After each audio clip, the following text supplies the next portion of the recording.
accompagne l'activité Planète en pâte à modeler.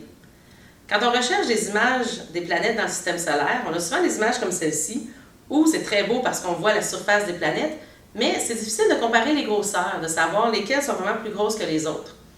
Alors, pour nous aider à mieux comprendre les différentes grosseurs des planètes, on va utiliser de la pâte à modeler afin de créer un modèle à l'échelle. Avant d'embarquer avec la pâte à modeler, c'est intéressant d'expliquer aux enfants c'est quoi un modèle à l'échelle. Et pour ça, on peut facilement utiliser des objets qu'ils ont ou qui ont déjà joué, avec lesquels ils ont déjà joué, comme des animaux, par exemple. On pourrait aussi prendre des petites autos, par exemple. Alors, on voit très bien ici, les enfants vont comprendre que les lions ne sont pas à la grandeur réelle. Ils sont beaucoup plus petits qu'en réalité, mais ma lionne et mon lion ici sont à la même échelle.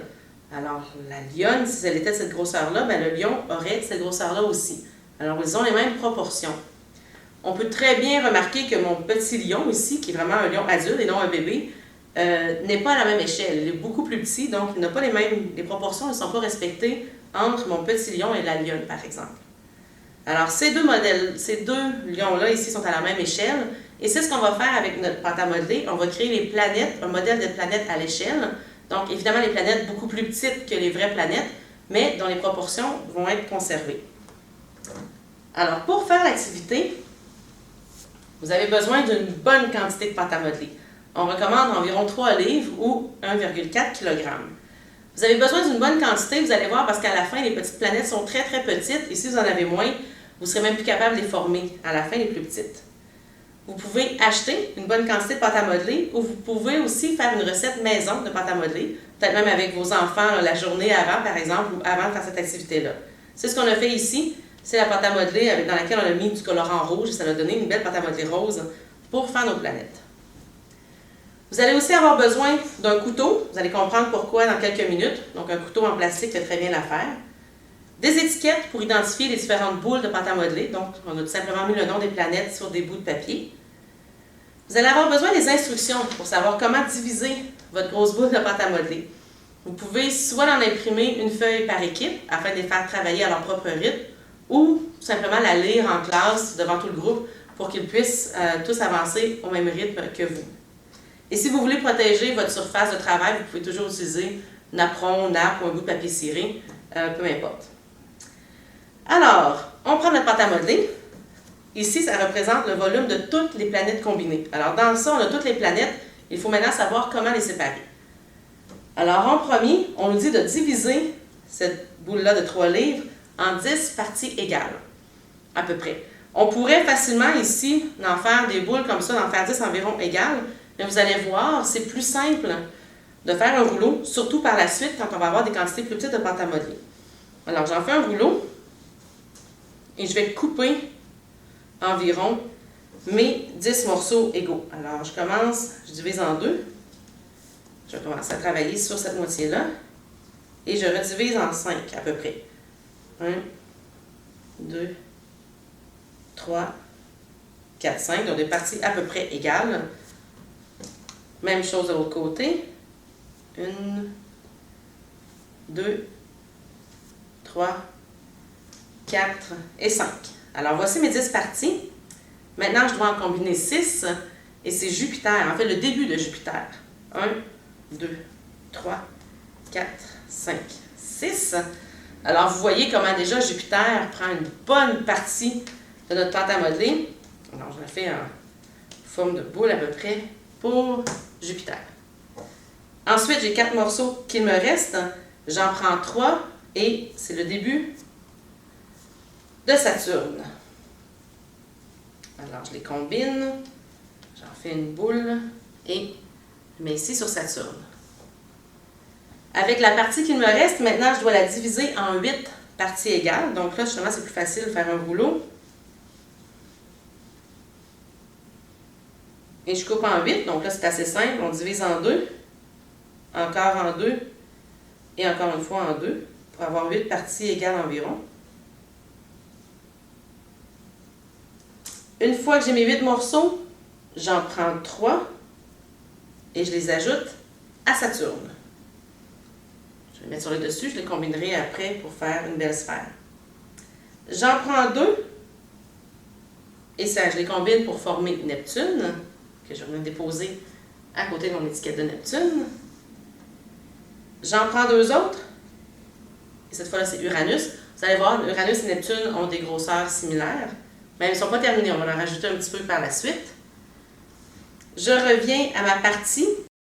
Et cette partie-là, je dois encore la séparer en 8. Alors, on se fait un rouleau.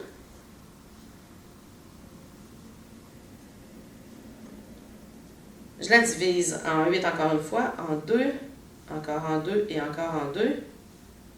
En 2 ici. Et voilà, j'ai mes 8 morceaux. Ensuite, on en prend 4. 2, 3, 4. Et je dois les ajouter à Saturne. Comme ça. J'en prends 2 et je les ajoute à Uranus. Ici. J'en prends une que j'ajoute à Jupiter. Ça ne fait pas une grosse différence sur le volume de Jupiter, mais bon, pour être plus précis, on la met là. Et le petit morceau qui me reste, je dois maintenant le séparer en 10. C'est un défi. Essayez de faire le meilleur rouleau que vous pouvez faire. Ça ressemble un petit peu à un verre de terre ici avec ma pâte à modeler rose. Alors là, je dois le séparer. Bon, je vais rajouter ça. Je dois le séparer en 10. En 2 et ensuite chaque en 5. Faites du mieux que vous pouvez. Évidemment, ça fait partie un peu du plaisir de l'activité de se rendre compte à quel point c'est un défi de séparer, de faire les plus petites planètes à la fin. Alors, j'en ai 10. J'en prends 3. 1, 2, 3 pour former la Terre. Et là, on se rend compte à quel point on est petit quand on réalise que la Terre, c'est ça, comparé à Jupiter, par exemple. Alors, je la mets ici. J'en prends 2. 1 et 2 pour faire Vénus, que je vais déposer ici. Ensuite, j'en prends 4. 1, 2, 3, 4, que je vais rajouter à Neptune. Donc, un petit morceau de plus sur Neptune. Il me reste ça, que je dois maintenant séparer en 5. Alors, bonne chance. C'est toujours un petit peu difficile rendu là. À peu près, ça risque de coller sur mon couteau. 2, 3, 4 et 5. J'en prends 2 petites parties et je les rajoute à Vénus. Ça ne fait pas une grosse différence, mais quand même on les rajoute là. Je prends 2 autres et je forme la planète Mars. Donc vous voyez que Mars est quand même pas mal plus petite que la Terre aussi. Et finalement, le petit morceau qui me reste, c'est Mercure. C'est sûr que c'est un modèle approximatif, mais ça nous donne quand même une bonne idée, surtout pour comparer les petites planètes avec les plus grosses. Alors à la fin, bon, je vais essayer de refaire une belle sphère avec Saturne. Oups, Jupiter aussi. Et voilà, bon, les 2 autres sont quand même corrects. Alors voici les planètes du système solaire, un modèle à l'échelle. Alors c'est quand même assez impressionnant de voir à quel point certaines planètes sont beaucoup plus petites que les autres. En particulier, les 4 premières planètes, si on part en compte à partir du Soleil, alors on a Mercure, Vénus, Terre et Mars, qui sont très petites et qui ont une surface solide. Donc, par exemple, la Terre, on sait bien, on peut cogner notre pied à la surface de la Terre, c'est solide. Pourquoi j'en parle? C'est que les 4 planètes géantes, les plus grandes, sont des planètes gazeuses. Ce qui veut dire qu'on ne pourrait pas cogner notre pied à la surface, c'est vraiment du gaz à la surface. Donc, c'est très différent de ce qu'on est habitué. Les 4 planètes, Jupiter, Saturne, Uranus et Neptune, sont très loin dans le système solaire et ont chacune des anneaux. Alors, évidemment, on n'a pas modélisé les anneaux aussi dans le modèle. On connaît les anneaux de Saturne parce que c'est les plus brillants, ceux qu'on voit le mieux à partir de la Terre. Mais les 4 planètes ont aussi des anneaux. Évidemment, il y a beaucoup d'autres objets dans le système solaire. On aurait pu modéliser les planètes naines, comme Pluton, mais elles auraient été tellement petites, en fait, ça aurait été très difficile. Même chose pour les lunes, comme notre lune, mais il y a plus d'une centaine de lunes, en fait, des petits corps en orbite, qui tournent autour des autres planètes. Alors, on aurait pu les mettre, mais ils sont beaucoup trop petits. Et encore plus petits, on aurait eu les astéroïdes et les comètes, mais là, ça n'aurait pas fonctionné du tout dans notre modèle. Par contre, si on avait voulu faire le Soleil, pour vous donner une idée de la grosseur du Soleil, vous avez utilisé 3 livres de pâte à modeler ici pour faire nos 8 planètes. Il aurait fallu utiliser une quantité équivalente à 1750 livres de pâte à modeler pour faire notre Soleil. ça aurait donné une sphère d'environ 1 mètre de diamètre. Donc, une grosse boule de pâte à modeler. C'est assez impressionnant parce que cette boule-là aurait eu un poids justement de 1750 livres, donc très très lourd. Et vous pouvez imaginer la petite planète Terre à côté de la grosse boule du Soleil. C'est quand même assez impressionnant. Alors, dans le guide, vous avez une photo qui montre, un dessin en fait, qui montre les images des planètes, un peu les grosseurs.